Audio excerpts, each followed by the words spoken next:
We back. Shakur Stevenson claps back at Gervonta Tank Davis, who says, you know, like I know, if I were to fight Shakur Stevenson, he would run. And also the fans who say that Shakur Stevenson, he's a runner, he's a track star. He gonna run away, make the fight hard. That's precisely what I want to talk about in this video. So subscribe. The best in the business, and it's not even close. Shakur Stevenson did a brand new interview with Kevin Iole. We will listen to a little bit of what Mr. Stevenson had to say. Stay tuned to the end of the video.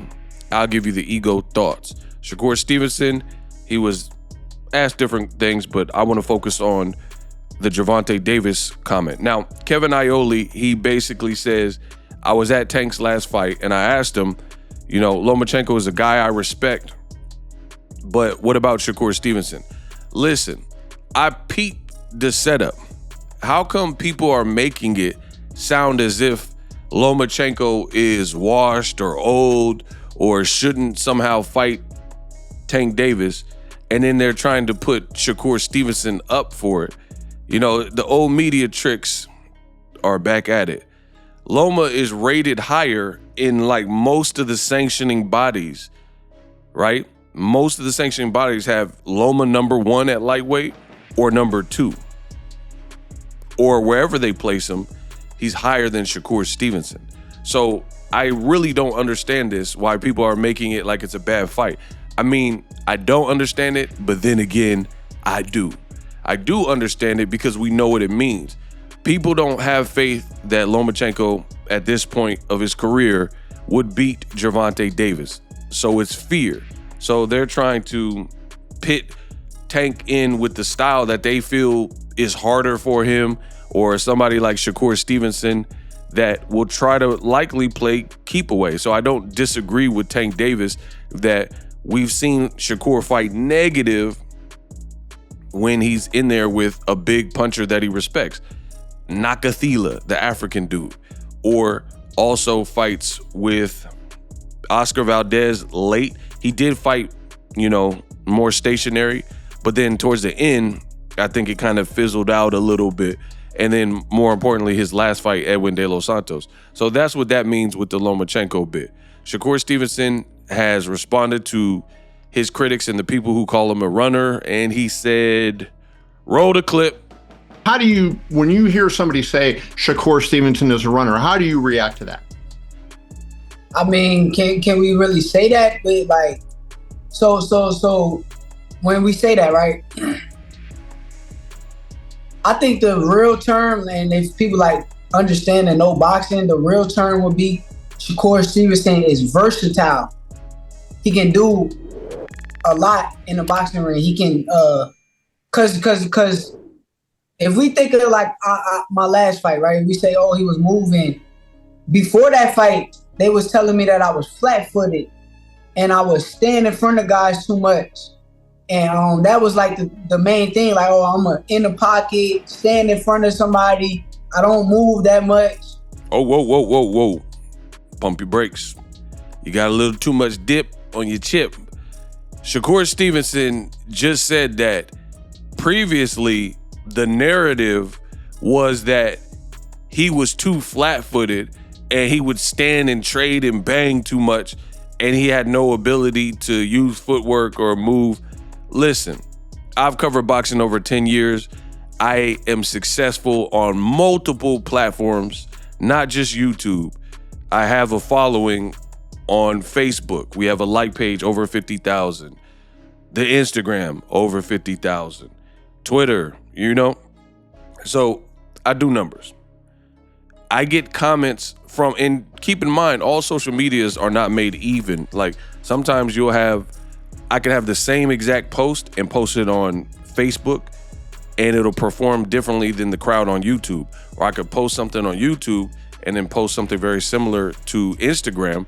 It's a different crowd. You know, each thing has, like even girls, you see girls with like a girl that does like OnlyFans and posts like scantily clad pictures. She might do that more on her Instagram, but then they got family members that follow her on Facebook and grandmas and, you know, school teachers on Facebook. So she toned it down and keep that away from the Facebook side. So each platform is different. And I said that to say this, I have never heard anybody say or accuse Shakur Stevenson of being too flat-footed. So he really just pulled that out of his because I've never heard that on multiple platforms, tons of content over the years since Shakur's been a pro, or even when he was an amateur, when people were watching him, or sparring tapes with Devin Haney. I never heard anyone say and accuse him of being too flat-footed. So I don't know where he's even getting that.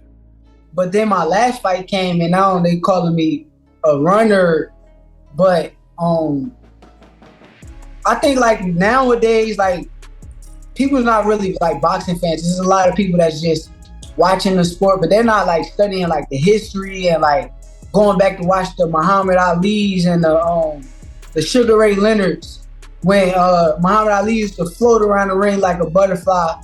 How he say he used to float. I mean, nowadays, if he was in our era, they would say he's a runner. We watched Sugar Ray Leonard versus Roberto Duran, the second fight. Sugar Ray Leonard beat him. Yeah, there you go. Sugar Ray Leonard beat him using his legs. Like, he used his legs and he wouldn't stand in front of Roberto Duran. Everybody who watched it during that time thought that was a brilliant game plan. They thought it was a brilliant performance.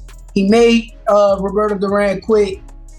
But nowadays, in our terms, I think with the people that's not really understanding the sport of boxing, I think that they would look at that like the casuals. They would look at it like, oh, I mean, I probably would have quit too, chasing him around the ring. Who would want to chase him around the ring like that? But at the end of the day, it's boxing, right? So now you got to cut off the ring.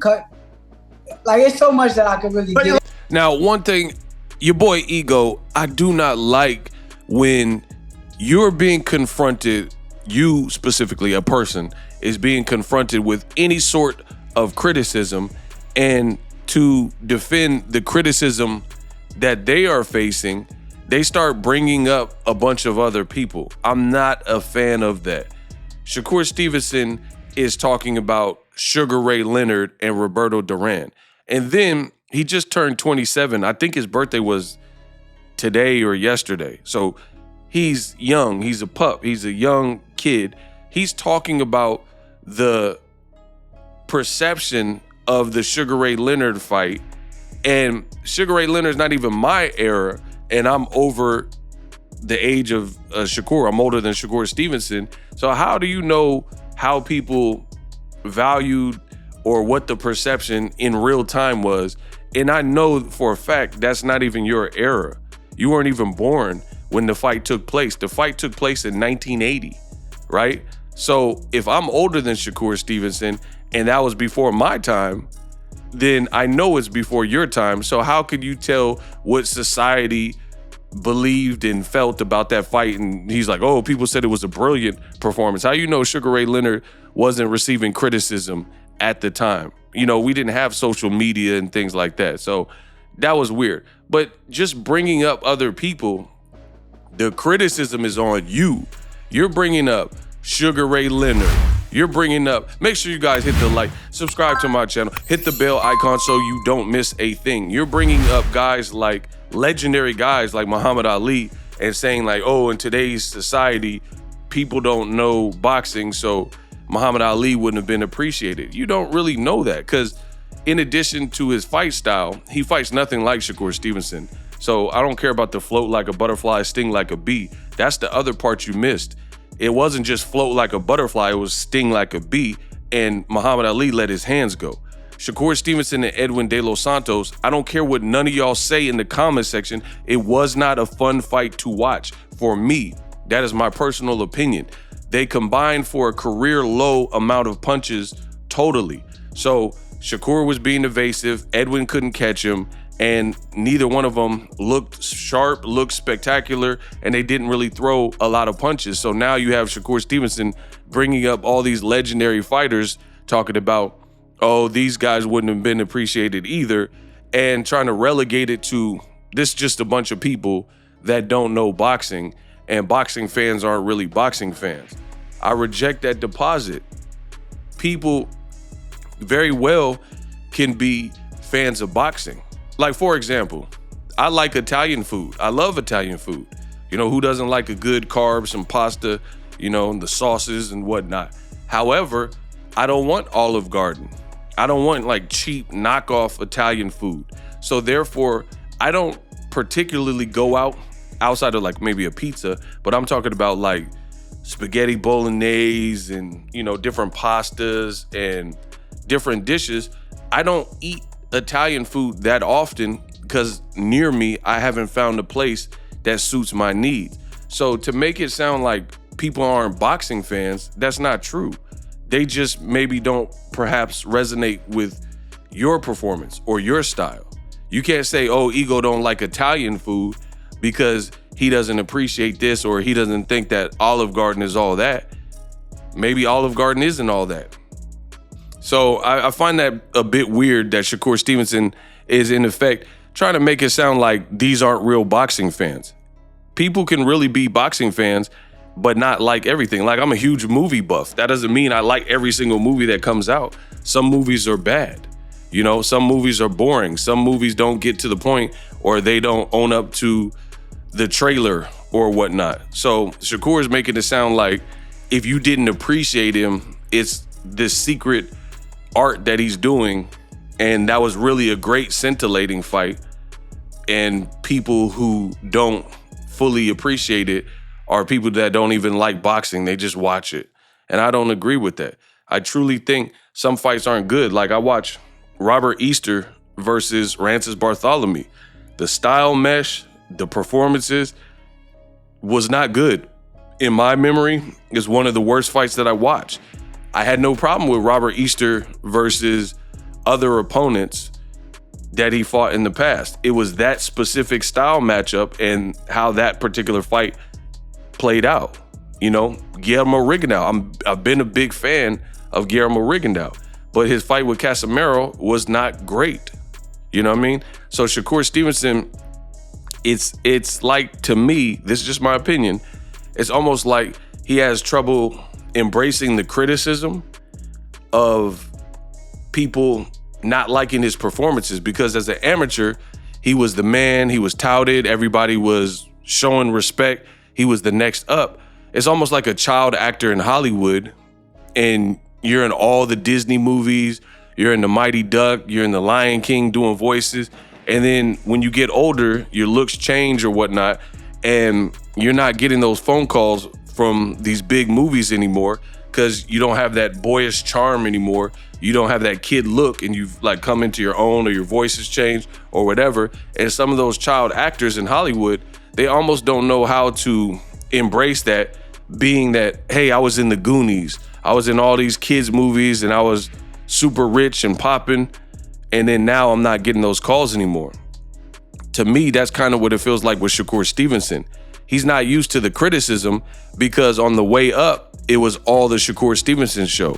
A lot of people were like, man, this kid is next. Check out his sparring with Devin Haney. And he had this big buzz. But now I feel he feels like he's not being appreciated because of his pro style and how that's evolved and his resume. And then, you have other things like you have contemporaries like Devin Haney and Gervonta Davis. So maybe some of the fans are going to watch your fights and be like, this is not living up to the expectations that I had for Shakur Stevenson. So that's what it seems like to me. It seems like Shakur Stevenson doesn't really like the criticism, so he's trying to pull everybody else, Sugar Ray Leonard and Muhammad Ali and different people into the mix, but it really has zero to do with them.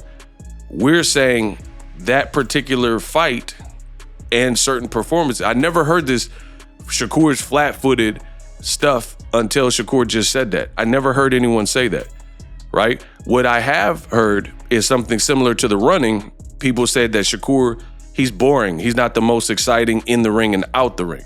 That's what I've heard. Never really heard people say, oh, I'm tired of Shakur Stevenson fighting flat-footed.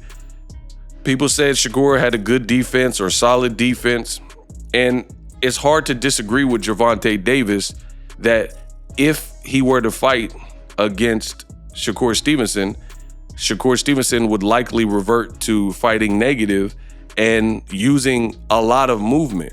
And Shakur can bring up all these other fighters from the past, like heavyweights, Ali and all that. But the criticism is really something you're having to deal with.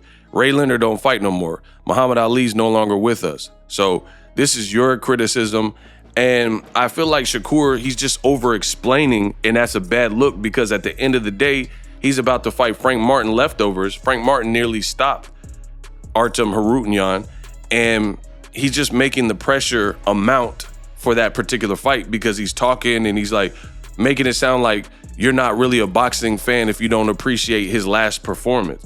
But after the fight, when they did the post-fight interview, he didn't even seem like he was thrilled with his his performance. I think he even apologized. So it's crazy that Shakur Stevenson is making it sound as if it's everybody else's problem. And you're not truly a boxing fan if you didn't like what you've seen in some of his fights. Because guess what? Boxing fans aren't saying this to other guys like Gervonta Tank Davis. I never heard anyone, like the criticism, no one's calling Gervonta Davis. I'm seeing Mexican fans be like, Tank's a bad boy. Robert Garcia, he's like, man, Tank is the GOAT. Bob Arum, we're talking about different people from all walks of life.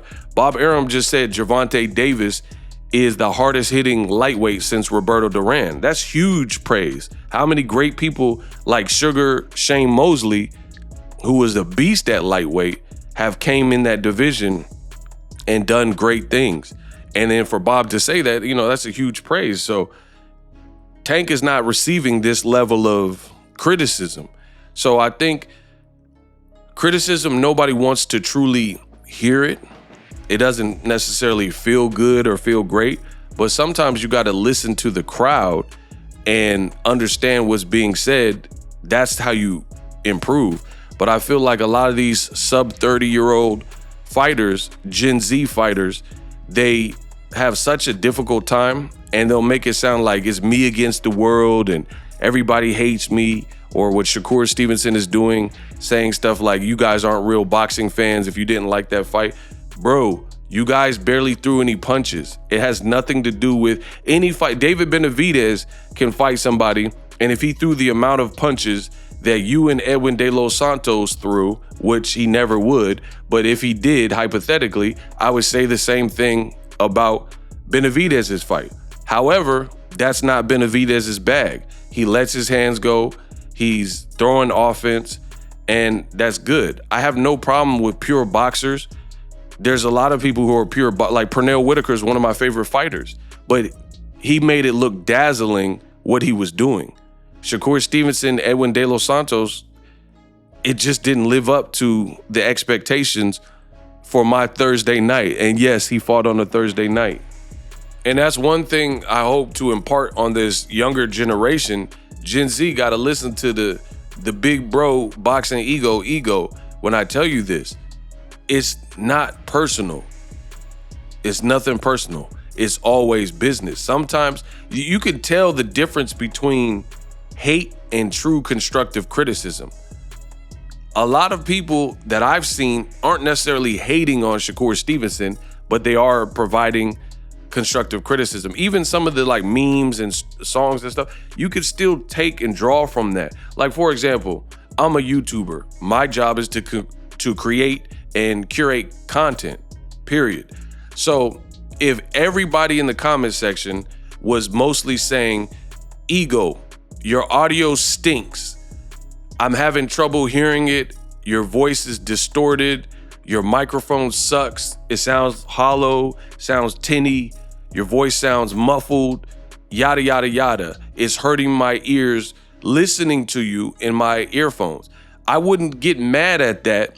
If it was one person saying it, then I don't know if I could trust it because it's the internet. But if everybody was like, fix your audio, get your audio sorted, etc., what do you look like, or what would I look like going against the crowd? This is their experience with my product, what I do, right? So what would I look like being like, nah, it's all them. My audio's perfect. They're just hating on me. Everybody hating on Ego. And that's what I notice a lot of these fighters do. They take it personal and then act like the boxing fans are just out to get him, and it's just this mob, and they're trying to have this witch hunt against him. But it's not really a witch hunt. Your fight wasn't fun with Edwin De Los Santos. And sometimes when the expectation is great because you do have talent, when you do have skills, you're gonna always receive that. If people truly thought Shakur was horrible, then he wouldn't be held. If he was a journeyman, he wouldn't be held to this expectation. So you can kind of take it as a compliment that people expect more from you. Just like when Kobe Bryant, he shot those air balls in his rookie year. He had so much praise and he came straight out of high school. Some people said he wasn't ready. So they looked at that moment and they said, I told you he wasn't ready. And the world came down on Kobe Bryant. Kobe just got better. He didn't post a bunch of stuff on social media or whatever was out, MySpace. He just went back in the gym, stayed in the gym till 4 a.m. in the morning. He literally, I studied Kobe. He does stuff like that, right? Where he would just lock himself in the gym and work on his shot and do 1,000 shots and just stay up all night trying to perfect his game. And that's what I think a lot of these fighters should do. And not talk about it. Like Shakur Stevenson, oh, I feel good in the gym. This Dear Diary stuff on social media. Get off the social media. People feel how they feel about your last performance. Take it or leave it. At the end of the day, you're not going to change the minds of that many people. Just improve, learn from it, take what you can, use the hate. Don't tell us how great you're getting and you can't wait for July. Just embrace it and prove people wrong. That's what I do. I don't have to forecast it. I don't have to foreshadow it. When the world comes against Boxingego, and trust me, in my career, this has happened many a time where people doubt ego and say, oh, you suck, your channel sucks, you'll never grow, whatever. Bet, say less. I don't try to argue with them. I'm not wasting my time with them. I will simply show you who I am. And that's ultimately what I want to see Shakur Stevenson do. Who cares about what people say? You don't need to bring up Muhammad Ali and Sugar Ray Leonard. If they feel you're a runner, prove them wrong. Period. We unpacked.